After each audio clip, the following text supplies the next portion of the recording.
At her friend's wedding, someone asked when I'd propose. She laughed and said, "Him, I'd rather stay single forever." Everyone laughed. I just sat down my drink and left. 2 weeks later, she was sleeping on her sister's couch, begging me to answer her calls. Some truths arrive like thunder, sudden, deafening, impossible to ignore.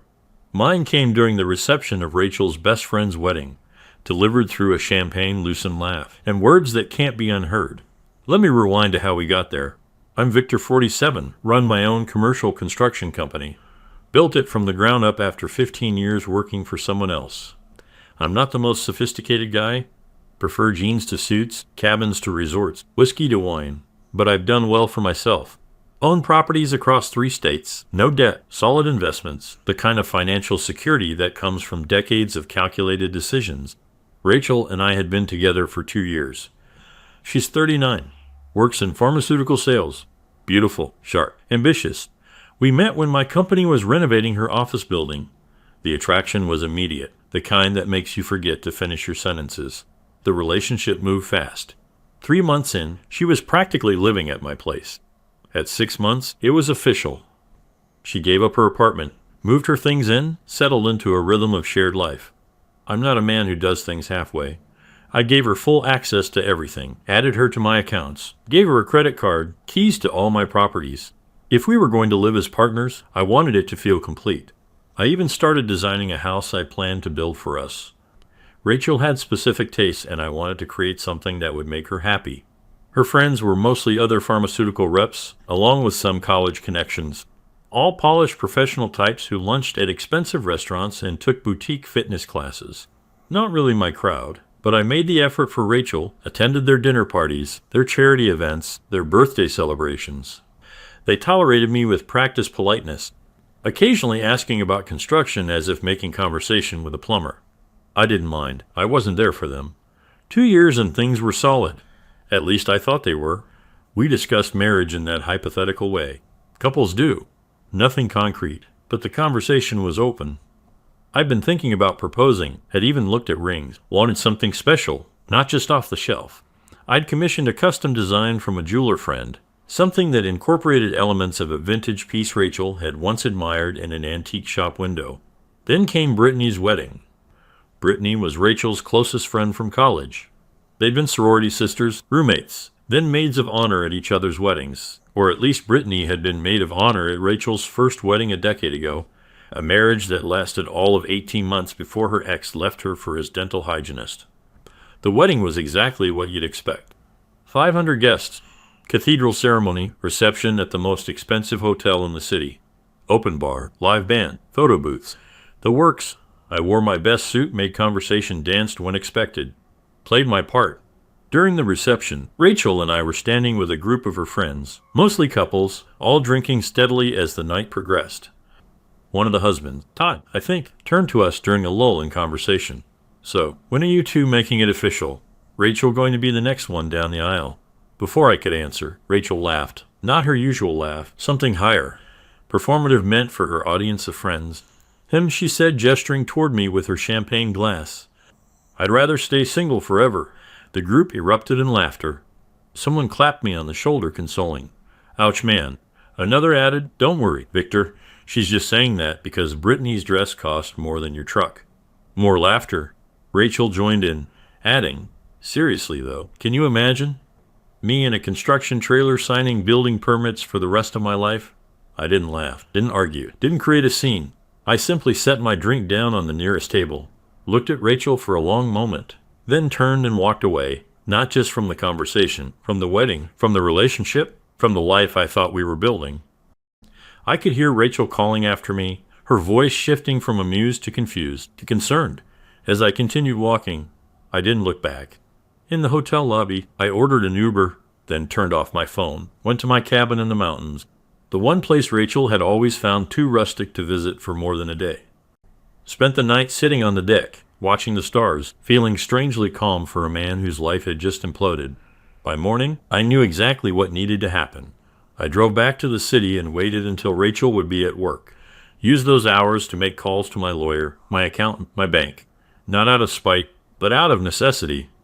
If someone shows you who they really are, believe them the first time. At the house, I packed my essential belongings, clothes, important documents, family heirlooms, left everything else. I own several properties. I could replace furniture and kitchenware. What I couldn't replace was my time, which I'd wasted enough of already. Before leaving, I made one final sweep of the house. In the office, I collected the blueprints for the house I'd been designing for us, along with the material samples and color swatches Rachel had selected. In our bedroom, I retrieved the small velvet box from its hiding place in my closet. The custom ring finally finished that I'd planned to propose with next month. On the kitchen counter, I left my house key alongside a printed list. 1. You have 30 days to find new accommodations. 2. The utilities will remain on during this time. 3. The credit card has been canceled. 4. Your personal belongings will remain untouched. 5. Any further communication should go through my lawyer, whose contact information is below. No accusations, no emotional language, just facts. Then I walked out, closing the door on a relationship that had clearly meant very different things to each of us. I checked into a hotel downtown, turned my phone back on, and watched his notifications flooded in. 37 missed calls, 52 text messages, all from Rachel, each more desperate than the last. Where are you? Why did you leave like that? It was just a joke. Everyone was drinking. You're overreacting. Please come home. I didn't respond to any of them. Instead, I blocked her number. The next morning, I went to my office and immersed myself in work. Life continues regardless of personal earthquakes. By evening, Rachel had found me there. My assistant reluctantly let her in after she refused to leave the lobby. She burst into my office, eyes red, makeup smeared. What is wrong with you? You can't just walk out and disappear. I've been worried sick. I looked up from my desk, calm and direct. I heard you quite clearly last night. You'd rather stay single than marry me. I'm simply respecting your preference. It was a joke. Everyone jokes at weddings. Why are you being so sensitive? It wasn't a joke to me, I replied. Neither is the fact that you'd mock me and our life together to entertain your friends. She switched tactics, moving from defense to offense. So, this is it. 2 years together and you throw everything away over one stupid comment. This is childish, Victor. Grow up. I stood gathering the papers on my desk. I am growing up, growing past the need to be with someone who doesn't actually want to be with me. Of course, I want to be with you, she cried, reaching for my hand. I stepped back. No, Rachel, you want what I provide. There's a difference. She left in tears, promising this wasn't over. She was right about that, but not in the way she meant. Over the next week, the campaign intensified. She enlisted her friends to call me. Her sister showed up at my office. Even her mother called, assuring me that girls say silly things sometimes, and I shouldn't take it so seriously. I remained polite, but firm with all of them. This wasn't a negotiation. It wasn't a cooling-off period.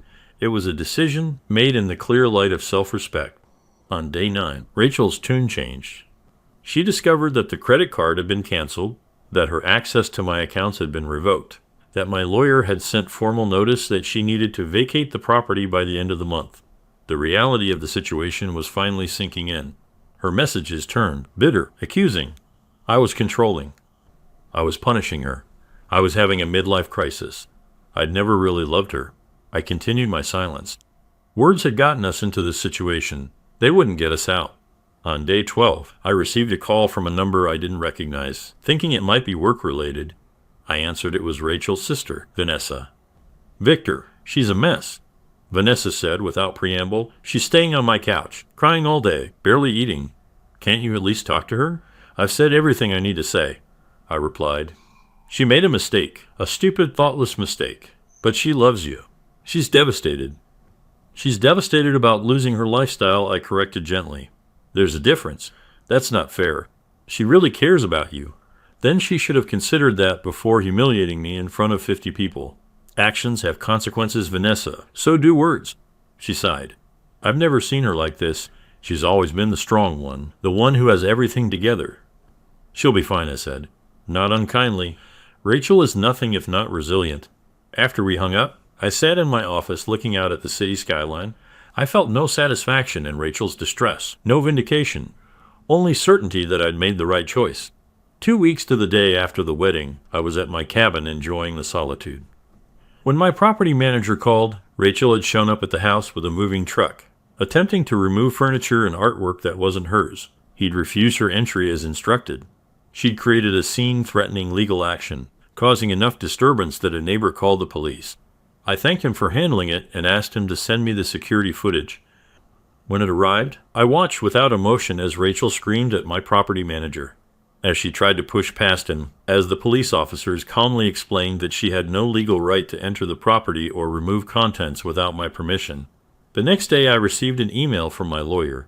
Rachel had retained counsel claiming partial ownership of my property based on our implied partnership and her contributions to our shared life. I forwarded the email chain showing where she'd rejected my offer to put her name on the deed last year, saying she didn't want the responsibility of home ownership. A week later, her lawyer withdrew the claim. It's been 2 months now. Rachel has moved into a new apartment, significantly less luxurious than the life she'd grown accustomed to with me. Through mutual acquaintances, I've heard she's telling anyone who listened that I overreacted and couldn't take a joke. The friends who laughed at her wedding comment have closed ranks around her, affirming her version of events. It doesn't matter. I know what I heard. I know what it meant. The custom ring sits in my safe. I'll have it reset someday, perhaps when the memory of that night fades. The blueprints for the house have been modified. I'm building it anyway, but with changes that reflect my preferences rather than Rachel's. It will be my home, not a compromise. Last week I ran into Vanessa at a restaurant downtown. She approached my table hesitantly. "She misses you," she said after an awkward greeting. "She knows she screwed up." "I hope she's doing well," I replied sincerely, "but that chapter is closed. She's not doing well at all. Actually, she lost her job last month. Couldn't focus. Kept missing appointments. She's still on my couch." I nodded, feeling a twinge of sympathy, but no regret. She'll land on her feet. Rachel always does. Vanessa lingered, seeming to want to say more. "Finally, I was there that night at the wedding." What she said, it wasn't just the alcohol. She talks like that about you to her friends all the time, as for years. I appreciated her honesty, if not the revelation itself. I figured as much. Thank you for confirming it. As Vanessa walked away, I realized something important. The pain I'd felt that night at the wedding wasn't about rejection or humiliation. It was the pain of seeing clearly something I'd been willfully blind to for 2 years. The relationship I thought I had existed only in my mind. Sometimes the most valuable thing you can do is set down your drink and walk away. Not as a dramatic gesture, not to teach someone a lesson, but because you finally understand that staying would cost you something essential, your self-respect. Rachel is still calling, still texting from new numbers when I block the old ones.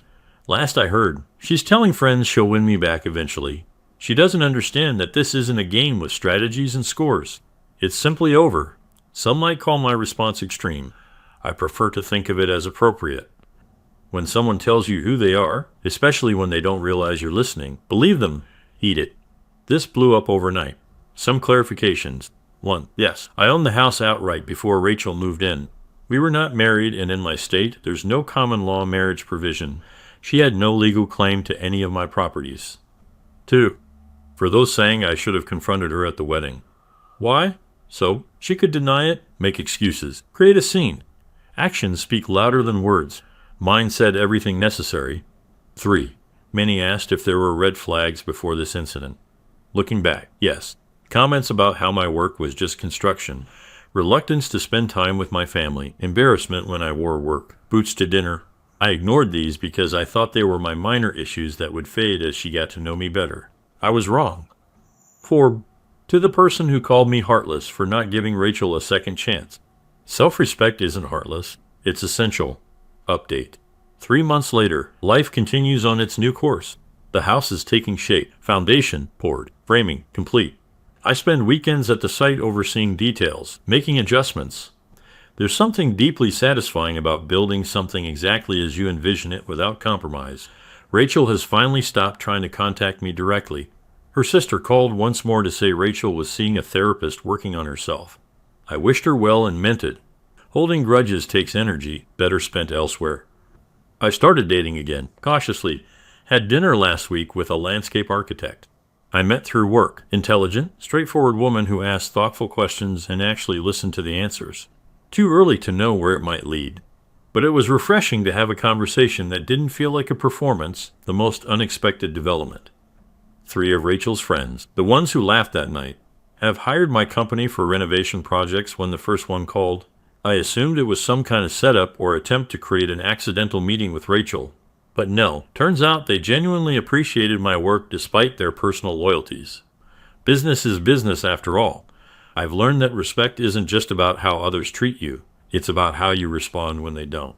That night at the wedding could have gone differently. I could have created a scene, demanded an apology, tried to salvage things. Instead, I chose to honor what I'd heard and act accordingly.